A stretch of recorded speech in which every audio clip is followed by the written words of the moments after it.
우리는 신랑과 신부예요. 주님은 신랑이고 우리는 신부고.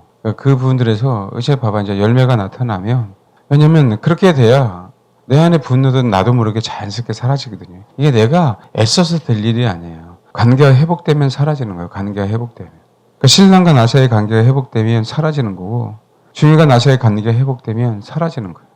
그래서 우리가 주님을 알아가면 알아갈수록 신랑과 신부 사이는 가까워질 수밖에 없어요. 상대방이 그렇다 할지라도 내가 내 역할을 감당하기 때문에 가까워집니다. 상대방이 예수 안 믿어도 나는 내 역할만 감당하면 되는 거예요. 그러니까 그런 열매가 분명히 나타나야죠.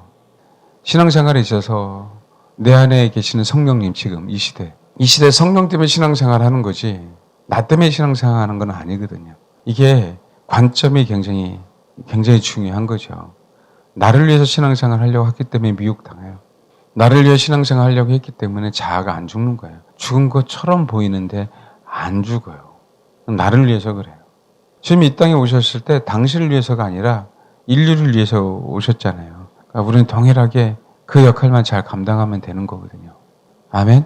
네, 그래서 여러분, 관점이 성막이 지어지고 성전이 지어지고 내 안에 성전이 지어지는 건 그 언약궤 때문에 그래요. 지금 이 시대는 성령님, 주님 때문에 우리 성전은 크고 화려하게 지어져야 돼요. 왜요? 그곳에 주님이 자정하셔서 그분이 영원한 왕이 되셔야 되기 때문에 그렇거든요. 그래서 여러분, 그게 굉장히, 그러니까 사실은 종이 한 장 차이인 것처럼 느껴지는데 이거를 뛰어넘지를 잘 못해요. 여러분, 내가 생각 속에서는 다 용서한 것 같은데 왜 내 속에 있는 어둠이 나오지? 우리 교회가 뭐 성령이 충만하다 이런 개념이 아니고요. 추구하는 바가 다르기 때문에 그래요. 방향을, 메시지가. 우리가 그런 얘기 하잖아요. 주님만 바라보라고 얘기할 때 내 중심에 정말 깊은 곳에 주를 바라보면 어둠은 그 깊은 곳만큼, 그 어둠 속에 있는 그 어둠은 그 깊은 곳에 있는 그것은 내가 깊이 주님을 경험한 만큼 떠나게 돼 있고 드러나게 돼 있거든요. 그래서 다른 거예요. 내가 이성적으로 사변적으로 신앙생활 했는지. 제가 그런 얘기를 많이 하죠. 근데 옛날에 싸이월드 하는데 글을 잘 써요. 글을 잘 쓰니까 자기 신앙 고백을 잘 할 거 아닙니까? 여러분, 이거 정말 여러분 잘 들으셔야 돼요. 내가 글을 잘 쓰니까 내 신앙 고백을 잘하니까 내 신앙 고백이 신앙인 것처럼 보이는 거예요. 네? 글로 내가 표현한 것들이. 제가 사실 작정을 하고 그거 하지 못하도록 했어요. 너 살려면 그게 네 신앙 고백이니 아니면 그 신앙 고백이 어떤 그 글이 네 삶 속에 나타나니. 그냥 내가 글로만 표현하는 거, 글로만. 근데 그게 내 신앙 고백이 돼 있어요. 나는 글로 표현하는 것이. 정말 무서운 거예요. 그래서 큐티가 무서운 거예요. 큐티가. 그냥 말씀을 그냥 읽는 거예요, 원래. 생명의 말씀을. 내가 내 식으로 해석했다가 정말 잘못된 게 뭐냐면 내가 속아요. 그게 신앙생활의 전부인 것처럼. 우리 삶 속에 열매가 나타나는 게 전부예요. 열매가 안 나타나면 다 가짜지. 근데 그거는 아랑곳 안 해요. 내가 표현한 글, 뭔지 알겠지? 그게 신앙 고백인 것처럼 내가 이렇게 고행했고, 그렇죠? 이렇게 금식했고, 이렇게 기도를 많이 했으니까 내 신앙이 표현됐다라고 생각하는 거예요. 많이 하면 뭐 하겠어요? 열매가 없는데. 그렇죠? 그렇게 무릎 꿇고 정말 눈 부릅뜨고 그다음에 정말 졸린데, 그렇죠? 바늘 찔러가면서 그냥 안 졸고. 근데 열매는 뭐 있어요? 겉으로는 남편도 신앙이 있고 아내도 신앙이 있으니까 그러니까 괜찮은 것처럼 보이잖아요. 겉으로는. 근데 속은 아니잖아요. 항상 뭐가 있어요? 요구하기를 원해, 요구. 내 만족을 위해서 저 사람이 이렇게 뭔가를 해줘야 되는 거예요. 이거 자체가 잘못된 거지, 신앙이. 신앙은 희생인데, 신앙은 순종이고. 여러분 잘 아셔야 돼요. 아내는 순복이고 남편은 희생이란 말이에요. 자기 역할을 감당하는 부분들이에요. 아멘? 근데 희생을 강요해 내 안에서 나도 모르게. 그리고 너는 뭐 했어? 난 이렇게 기도했고 하나님 찾았고 이렇게 했는데 너는 뭐 한 게 뭐가 있어? 나도 모르게 이런 판단이 생긴다니까요. 또 한 가지는 내가 쓴 글이 사람들에게 너무나도 뭐 좋게 보이는 거지. 저는 왜 찔릴 데가 없겠어요. 물론 설교는 나를 위해서가 아니라 여러분을 위해서 하는 부분들이지만 내가 그렇게 못 살면 하나님 앞에 심판을 받겠죠. 항상 우리는 다 똑같거든요. 그렇게? 그렇다고 해서 내가 사도 바울처럼 그렇게 삶의 열매가 나타나는 것도 아니고 아직까지 부족한 죄인이고. 근데 우리는 하나는 알아야 된다 이거죠. 내가 그것을 포장하고 있는가 포장하고 있지 않는가는 최소한 분별해라. 내 신앙생활을. 열매가 나타나지 않은 건 내가 포장하고 있었다는 증거들이에요. 포장하고 있었던 증거들. 속은 썩었어요. 언약궤는 있는데 그 안에 언약이 없는 거지. 그러니까 궤만 살아있고 속에 언약은 없어요. 이게 얼마나 무서운지 우리는 분명히 깨달아야 된다. 열매가 안 나타나는데 어떻게 기름을 준비합니까? 열매가 없는데 어떻게 기름을 준비하냐고요. 그러니까 생각해 봐야 돼요. 그동안의 삶이. 적어도 우리가 살을 때 부부간의 문제, 가정의 문제, 그 다음 교회 공동체의 문제. 그 속에서 내가 열매가 있는가에 대한 거. 그래서 많이 하잖아요. 우리들 교회 김영재 목사님 같은 교회에서도. 그렇죠? 간증문을 써서 그렇게 해서 그건 나쁘지 않아요. 그 앞에서 뭐 더 노골적으로 뭐 거기는 간증을 해야 되니까. 근데 그게 전부가 아니라는 거예요. 그게 내 신앙의 전부. 얼마든지 나는 그 표현력으로 사람들에게 뭐 할 수 있어요? 포장할 수 있어요. 우리가 설교를 할 때는 그게 필요할 수 있어도요. 내 삶의 문제는 그렇게 해서는 안 되는 부분들이에요. 알겠습니까? 그래서 깨달았다고 글로 정리하는 것보다 내가 그것에 만족하지 말고 말 그대로 공동체 안에 부딪히면서 희생하는 법을 배워가는가. 내 입맛에 맞지 않아도 내가 그 사람에게 그 사람을 판단하거나 정죄하거나 그런 부분들이 있는가. 그게 분명하게 삶으로 나타나지 않으면 다 가짜예요. 다 가짜예요. 적어도 여러분 둘 중에 하나예요. 우리 아내가 제 설교를 듣고 되게 은혜를 많이 받았다? 그러면요. 둘 중에 하나예요. 우리 아내가 성숙하던가 실제로 우리 아내가 나를 인정하던가 둘 중에 하나겠죠. 그렇지 않나요? 뭐예요 사모님? 저는 일부러 이렇게 점검을 해요. 정말 그렇거든요. 그게 우리에게 더 중요하지. 사실 설교 내용이 저도 설교 은혜 받아 그러면 왜 기분이 안 좋겠어요? 좋죠. 근데 그게 중요한 게 아니라 나도 그렇게 열매가 나타나려고 애써야 되고. 아멘? 그 열매는요 그런 거 있어요. 열매는 우리 입맛에 맞는 열매들이 나타난 게 열매가 아니에요. 열매는 주님이 원하시는 거야. 뭔지 알겠죠? 주님이 원하시는 거기 때문에 뭐 하는 거예요? 주님이 원하는 열매가 맺혀져야 되는 거예요. 그것조차도 사실은 우리가 열매를 원하기 때문에 열매가 잘 맺혀지지 않아요. 어느 사람은 위로할 때 변하고요. 어느 사람은 야단을 맞아야 변화돼요. 제가 가끔 그래요. 최근에 2번 있었어요. 저한테 뭘 질문한다고 하는데 그 태도가 아닌 거예요. 사실 죄송한데 그거 있어요. 여러분 죄송하지만 제가 그런 면에서 굉장히 민감해요. 그걸 잘 캐치를 잘해요. 우리 아내가 굉장히 놀래요. 어떻게 그런 걸 아냐고. 교회 있잖아요. 수도가가 막혀갖고 샜거든요. 그래서 전문가를 불렀어요. 딱 쭉 훑어보더니 여기가 막혀서 그런데 그 관이나 그 수인자는 기울기가 그 물이 흘러야 되는데 그 안에서 이렇게 해놨다 보니까 관에 또 기울기가 없다 보니까 물의 흐름이 적으니까 막히는 거예요. 특히 기름기 같은 경우. 그럼 이렇게 뚫었다고 얘기하더라고요. 하면서 화장실부터 거기 있는 데를 싹 전문가니까 진단을 다 내리더라고요. 저 우측에서 뭐가 문제여서 이렇다라고. 제가 그래서 영적이라 그랬어요. 전문가니까 진단을 내리는 거예요. 전문가니까. 내가 어떻게 진단을 내려요? 알겠습니까? 목회자를 부르셨기 때문에 하는 진단을 내리는 거예요. 아멘? 그런 것 뿐이에요, 여러분. 근데 동기가 잘못되면 제가 소리를 내거든요. 더 크게 내거든요. 그 자체가 잘못됐다. 뭘 물어보기 이전에 그 동기를 없애야 되는 거예요. 동기를 없애야 되는데 사실 본인이 모를 때도 있고 화가 날 때도 있고 그렇거든요. 사실 거의 대부분이야 본인이 화가 나서 그렇게 질문해 오는 경우가 있어요. 그럼 제가 이걸 더 큰 소리를 내요. 그 자체가 잘못됐기 때문에 그분을 분명하게 해결해야 된다. 그 어느 분은 그렇게 해주지 않으면 제가 요거도 먹을 수도 있지만 그렇게 해주지 않으면 변화가 안 돼요. 그냥 그것만 받아주면. 어느 분은 위로해야 될 부분들이 있잖아요. 제가 그분의 성품을 잘 알잖아요. 그분 정말 잘했다고 위로해 주셔야 되거든요. 그런 타이밍인가 그래요. 잘하고 못하고 문제가 아니에요. 왜? 우리는 자꾸 잣대로 세련된 것만 잘했다라고 생각하잖아요. 그게 아니란 말이에요. 뭔지 아시겠죠? 그런 경우에는 너 이렇게 세련되게 못해서 야단치면 안 되거든요. 동기가 다르니까. 동기가. 뭔지 알겠습니까? 그 순수한 동기가. 그래서 여러분 우리 안에 언약궤가 없는 이유가 이런 것들 때문에 그래요. 우리 안에 언약궤가 없는 이유가. 그래서 나도 모르게 지속적으로 껍데기만 있어요. 아주 무섭습니다. 나도 그렇고 여러분도. 그래서 우리는 항상 내가 원하는 열매가 아니라 주님이 나에게 원하는 열매. 그걸 고민해야 되는 거예요. 그리고 우리가 삶 속에 조금씩 바뀌어야 되는 거예요. 그래야 내 생각이 조금씩 바뀌고요. 내 감정이 조금씩 바뀌어요. 그래야 뭐 하는 거예요? 그래야 기쁜 거예요. 그래야 즐거운 거라고. 그게 열매잖아요. 이해되죠? 열매. 그 자유함이 생기는 거예요. 알아요, 사람들이. 아니라고 하는데 달라 다가오는 게. 그래야죠. 그 자유함을. 뭔지 아시겠습니까? 그게 열매예요. 그 열매가 나타나는 부분들을 보시고요. 분명하게 주를 추구하면 열매가 안 나타날 수가 없어요. 뭔지 알겠습니까? 시간은 걸리겠죠. 근데 나타납니다. 시간의 차이예요. 정도의 차이는 분명하게 있고. 근데 그 심령이 변화된 사람들의 어떤 그 가정이나 상태를 보면은요, 다 열매가 나타납니다. 아멘? 그게 우리 안에 언약이 있기 때문에 그래요.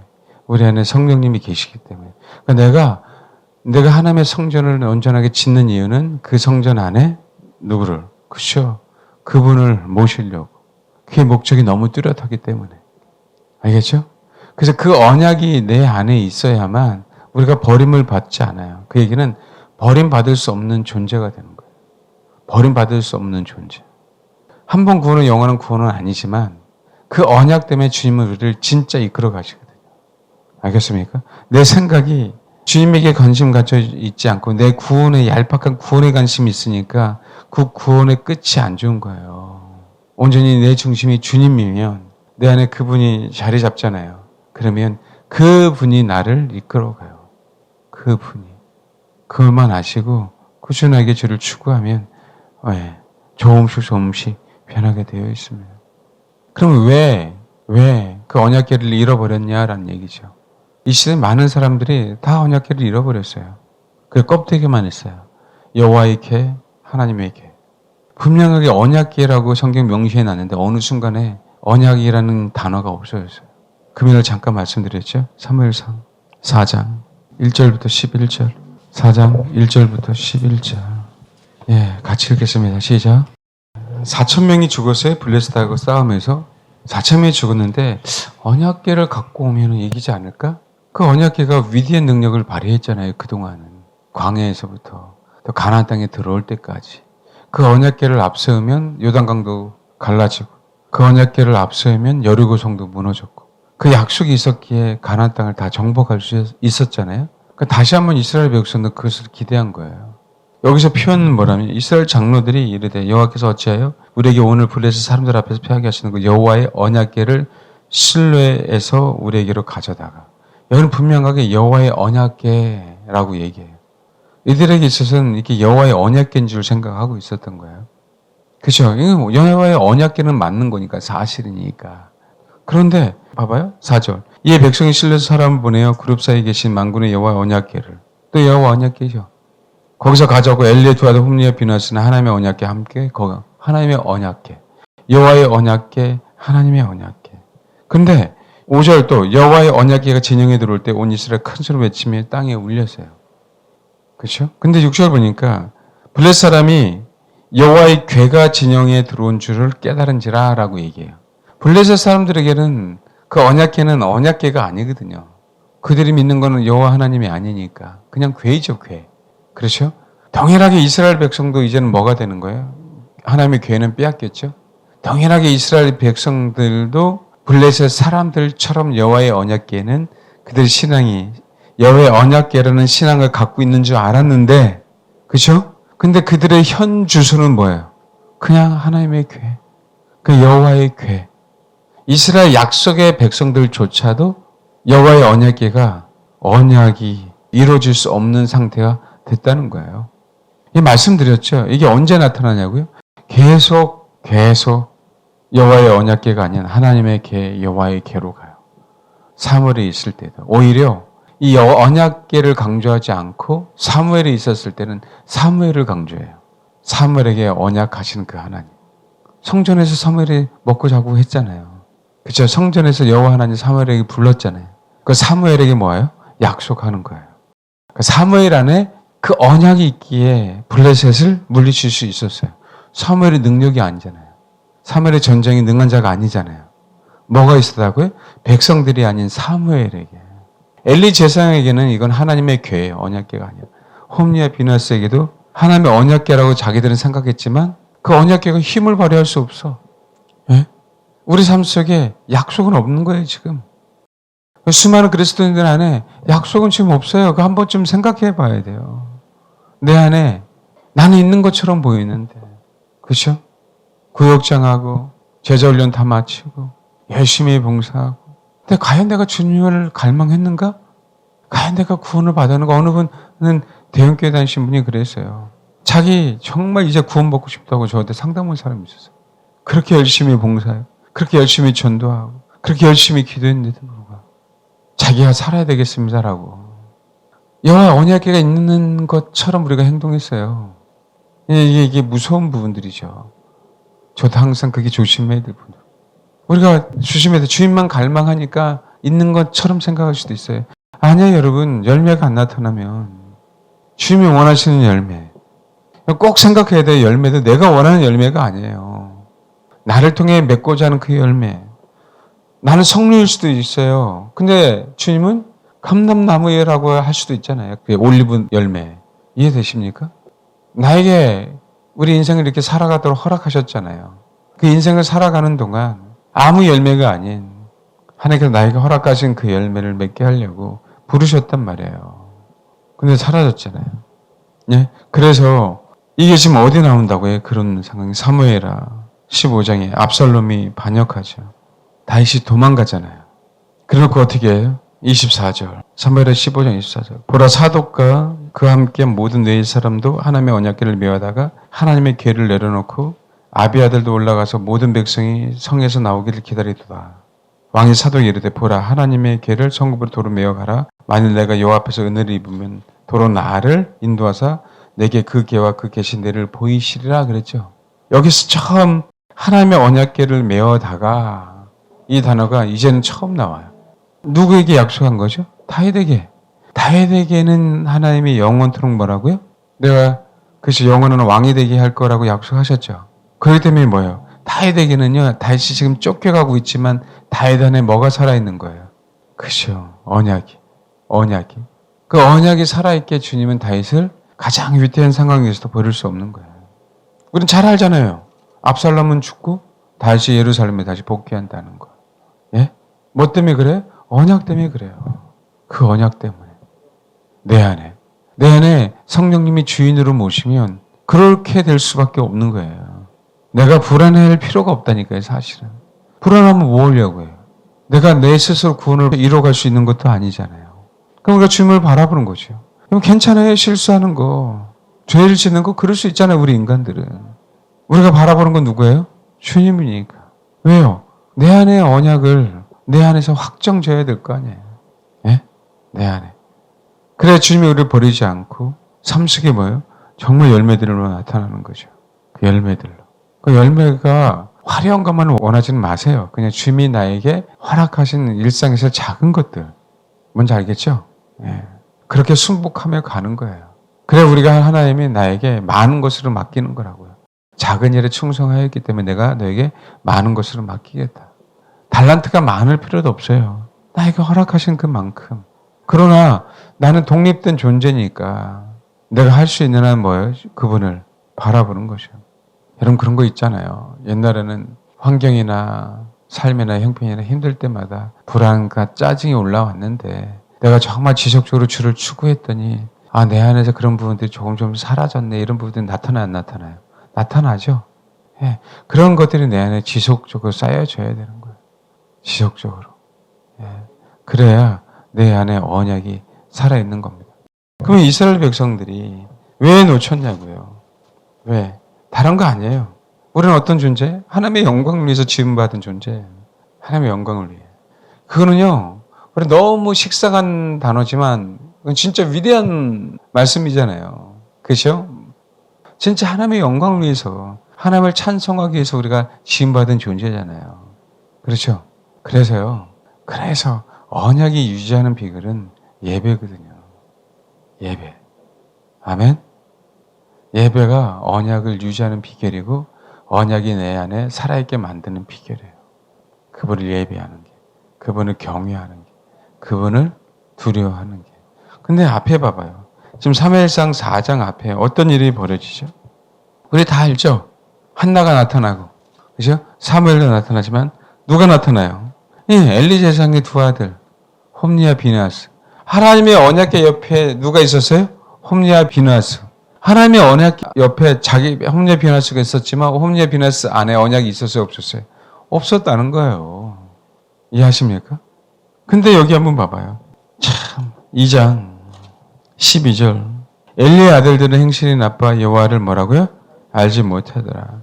엘리의 아들은요 진짜 불량배예요. 벨리아의 아들들이라 그죠? 여호와를 알 수 없었다라고 하는 표현이에요. 그들 안에 바알의 자식들이라. 바알의 자식들. 그 제사장들이 백성에게 행하는 간섭은 근데 표현은 홈리와 비느하스를 뭐라고 표현해요? 제사장이라 그래요.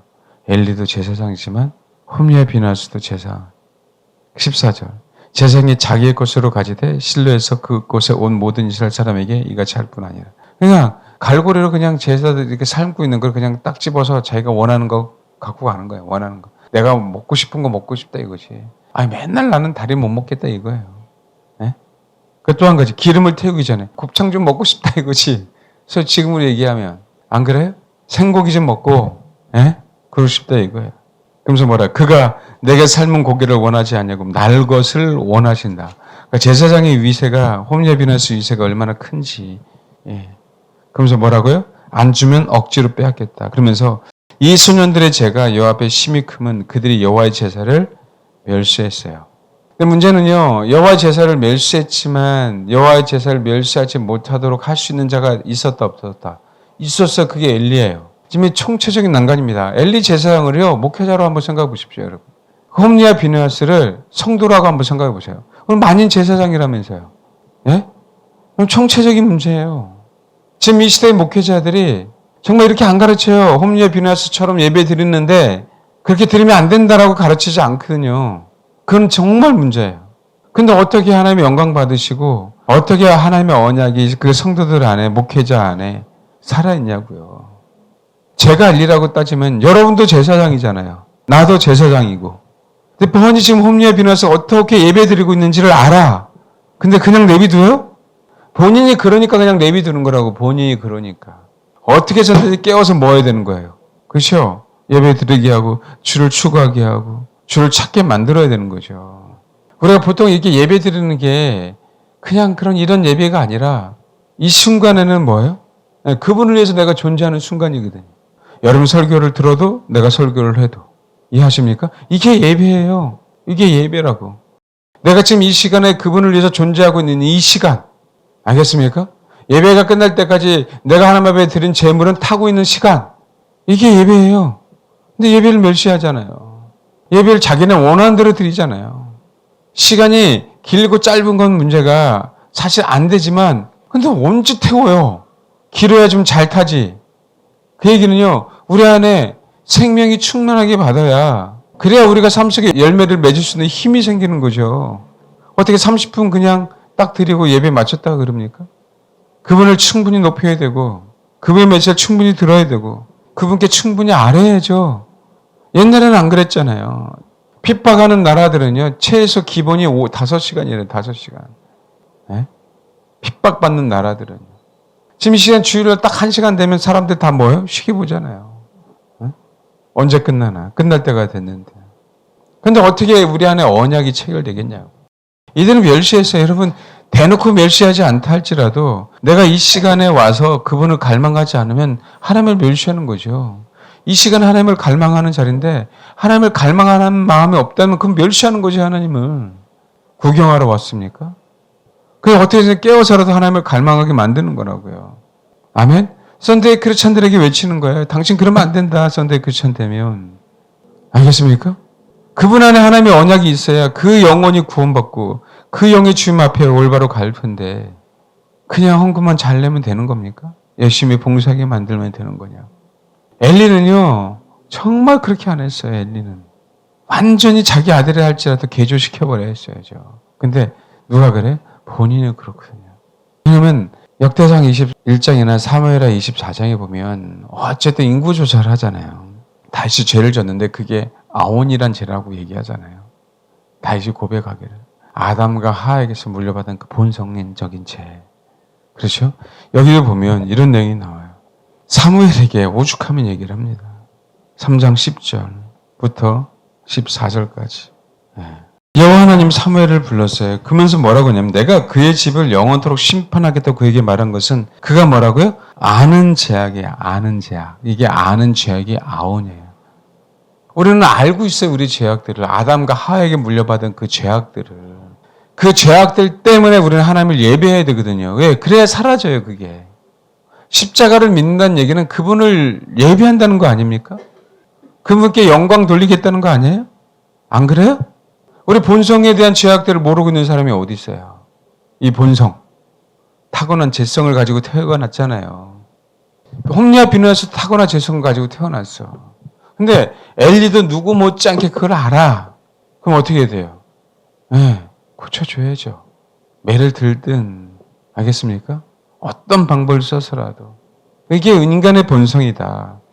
그러면 우리는 어떻게 해야 된다? 그분을 정말 그분답게 인정해드리고 올바로 그분 앞에 예배드려야 된다. 그래야 이 본성을 우리는 이길 수 있잖아요. 이 본성을. 근데 엘리는 안 했어요. 저도 알잖아요. 나도 그런 본성을 가지고 태어났고 여러분도 그런 본성을 가지고 태어났잖아요. 우리는 지금 주를 갈망하는 이유가 뭐예요? 그 본성을 이기려고. 우리는 못 이기니까. 그분만 이기게 해주시니까. 그래서 주님만을 원하라고 얘기하는 거예요. 내가 아무리 의롭게 살아봐야 될 일이 아니니까. 그렇게 얘기 안 하잖아요. 그냥 이 시간 있다가 시간 지나면 가는 게 예배라고 생각했잖아요. 어느 분이 그런 얘기는 하더라고요.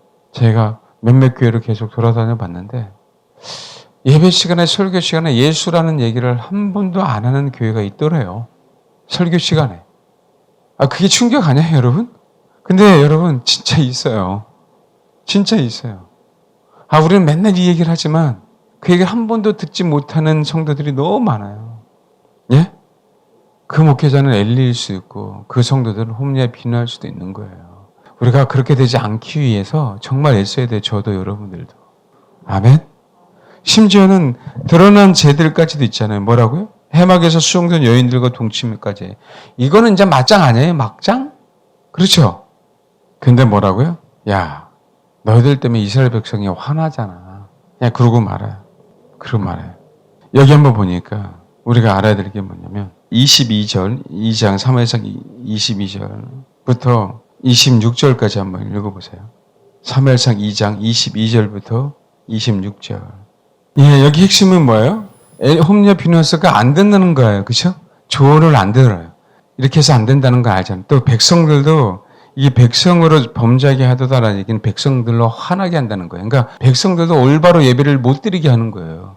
올바로 드리고 싶은 백성들조차도 막는 거죠. 홈리와 비누하스가. 그러니까 계시록에 4대 교회가 나타날 수밖에 없는 거예요. 그 교회는 죽었는데 그 안에 흰옷 입은 사람들이 몇몇 있는 거. 저는 특별한 사명이 있기 때문에 그런다라고 봅니다. 근데 그런 현상들이 벌어질 수밖에 없는 부분들이에요. 근데 여기 보니까 수정된 여인들과 동침함을 엘리가 들었죠. 그렇죠? 그러면서 너희 이 악행을 모든 백성에게 또 듣는다라고 얘기해요. 지금 엘리가 계속 듣잖아요. 또 내 아들아 그래야지 말 내게 들리는 소문이 좋지 않다라고 계속 듣는다라고 얘기해요. 그러면서 또 뭐라고 했냐면 그들이 자기 아버지의 말을 듣지 아니었으니 그러니까 안 듣는 거죠. 이는 여호와께서 그들을 죽이기로 뜻하셨다라고 얘기한 단어가요. 하나님의 어떤 의지를 사용했다라고 하는 의미보다 주님은 듣고 계셨다라는 의미예요. 주님은. 이 참 무서운 게 그 얘기는 뭐냐면 그들의 행위로 말미암아 나타나는 그 소리들, 백성들의 원성들, 그 소리를 누구는 듣고 있었다고요? 주님은 듣고 있었어요. 그래서 심판하시는 거예요. 단어를 똑같은 단어를 계속 반복해서 사용해요. 한글 성경은 이게 의미가 잘 안 보이지만 원어에는 똑같은 단어예요. 뜻했었던 단어도 듣다라는 단어예요. 메시지인 거죠. 메시지인 거죠. 이들을 버릴 수밖에 없었다는 얘기는 이들의 삶이 분명하게 하나님이 원하지 않는 삶인데도 불구하고 다른 사람들의 원성을 듣게 하는 것뿐만 아니라 본인들도 그쵸? 부모의 어떤 조언도 듣지 않고, 그래서 주님도 그래 나도 들었어 라고 하면서 뭐 하는 거예요? 죽이기로 작정하게 되는 계기가 된 거죠. 그 얘기는 거꾸로 뭐야 하고요? 나도 듣고 있다. 너희가 들었어? 잘 들어. 삶의 변화가 있어야 돼. 이 얘기예요. 아멘? 그렇지 않으면 뭐 하는 거예요? 우리의 죄로 말미암아 심판받을 수밖에 없다라고 얘기하는 거예요. 이 의미가. 그래서 여기 한번 봐봐요. 참 이 얘기할 때마다 마음이 아프죠. 27절부터 35절까지 읽겠습니다. 35절까지. 예, 시작. 예, 충실한 제장은 제가 말씀드렸죠.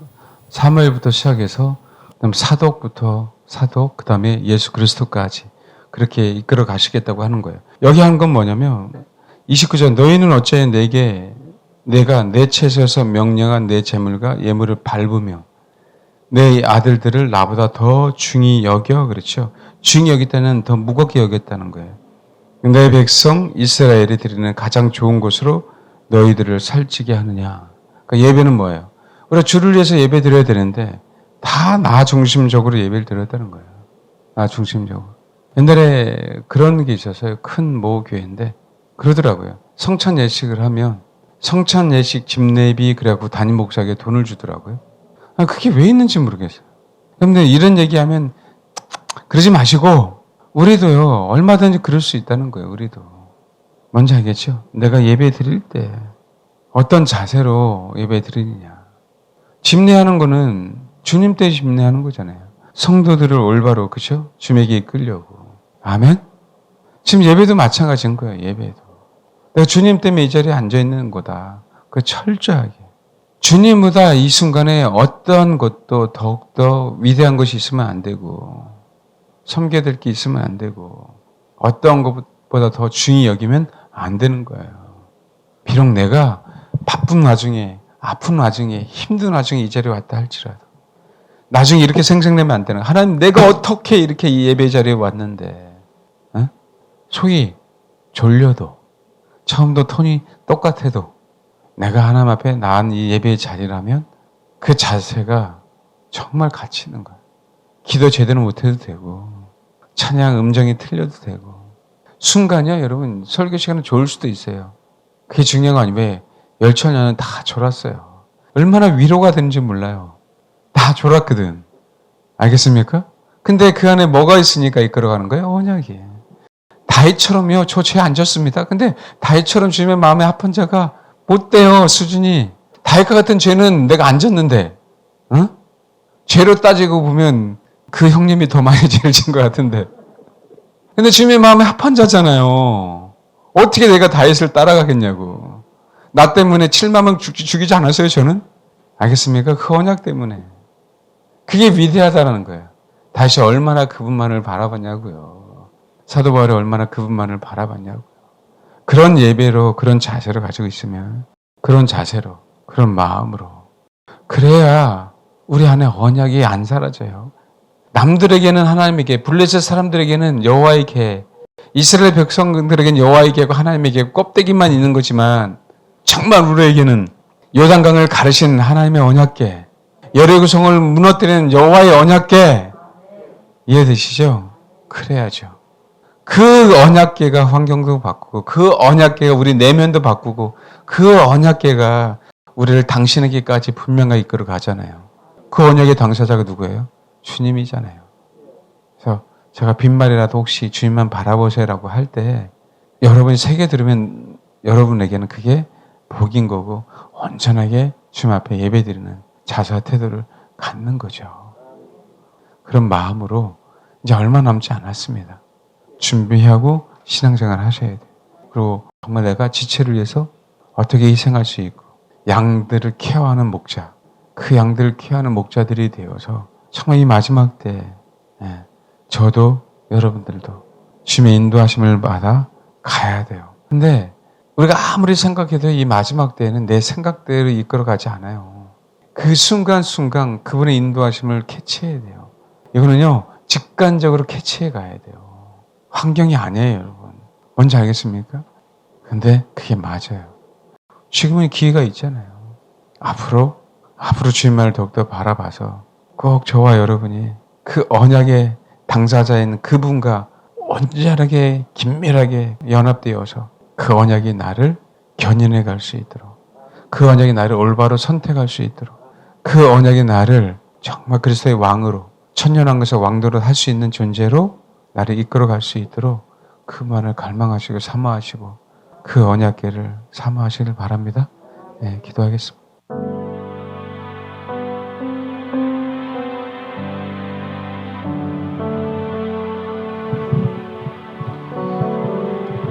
주님을 추구하는 건 경건의 연습이에요, 여러분. 경건의 연습.